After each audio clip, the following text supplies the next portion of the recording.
Muy buenos días, clase. Felicitaciones. You have completed Unit 1 for our class. ¡Qué fantástico! Excelente. Muy bien hecho. Bravo. And now it is time to work on la unidad 2. So I have my Blackboard page right here, and I wanted to show you that this is what you are always going to see. The STAR module will be always here available for you with information about the class and policies, technology, etc. Of course, Examity, because this is the way we access our test and the final exam. For the final exam, we will use Examity as well. And then our module for the project is going to be always present here as well, because we will need to come back and review the information and remember that this is going to be basically work in progress until the due date. So right here, as you saw before, you were working on the lesson Unidad 1, El Español en los Estados Unidos. So from now on, you will see the new units that we add under Unidad 1. So we will have Unidad 1. For this week, we are beginning with Unidad 2. In this case, we're going to talk about El Español en España. So this is something that I want to you to consider.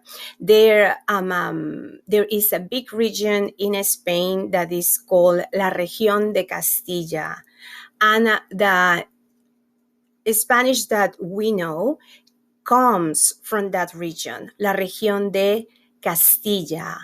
And this is why sometimes you are going to hear a Spanish speaker saying, yo hablo castellano. Instead of indicating yo hablo español, they will always say yo hablo castellano, especially if you are in Spain or in a country in South America. I believe the word español is mostly used here in the United States and also in Mexico and Central America. However, when you're speaking with someone from Peru or from Argentina, from Uruguay, they will say, yo hablo castellano.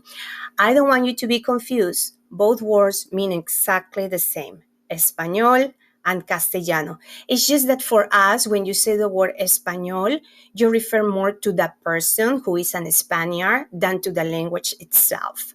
Okay, so it is our preference to say castellano. Yo hablo castellano.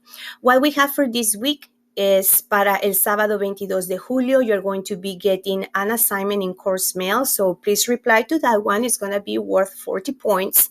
And then you will need to go into the information that we have for el módulo de la unidad 2 and complete that unit 2 practice. So this is due el sábado 22 de julio.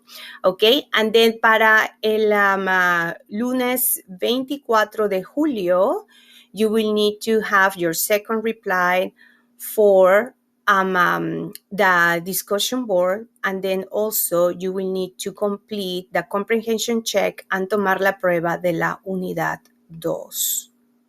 Remember that the first part of our discussion board is, in this case, as part of the assignments that are included in La Unidad 2.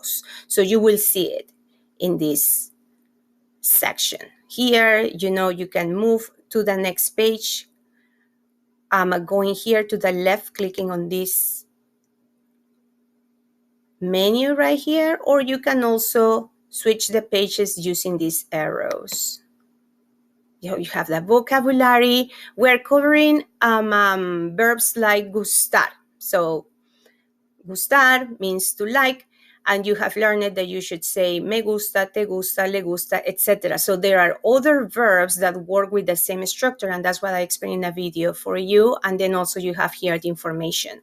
So other verbs like gustar are encantar, fascinar, convencer, aburrir, impresionar, interesar, estimular, deprimir, molestar, preocupar, sorprender, importar y parecer bien o parecer mal.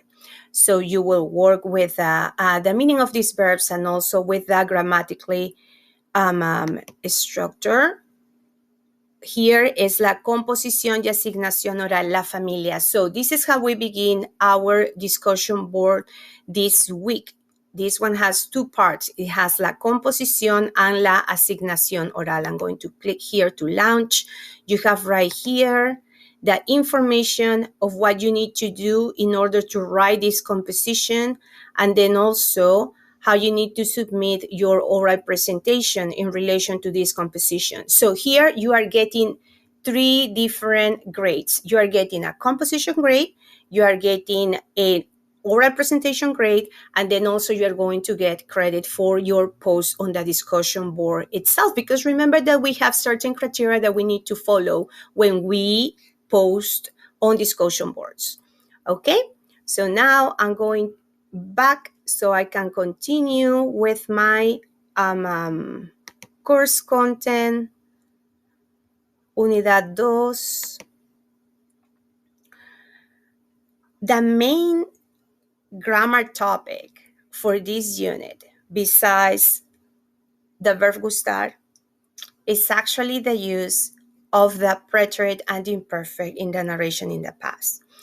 Now, this is not easy. It's kind of complicated because what you will need to do is to be able to identify first when to use the imperfect. So I'm going to show you here on this chart this set of words: siempre, todos los días, todos los años, con frecuencia, usualmente, normalmente, a veces, muchas veces. This is going to be your clue in order to identify that if you encounter a sentence that has these type of words where it's providing context, that means that you might need to use the imperfect in that situation. Okay, you're going to learn how to conjugate verbs in the imperfect. You probably saw it in your previous Spanish class, but this is going to be definitely a review. Remember that when you have a reflexive verb, you still need to use a reflexive pronoun as part of your conjugation. Okay, then you can study more in specific situations when to use the imperfect.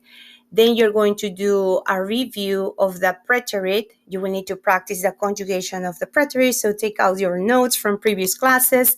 And then finally, here I explain when to use the preterite and when to use the imperfect.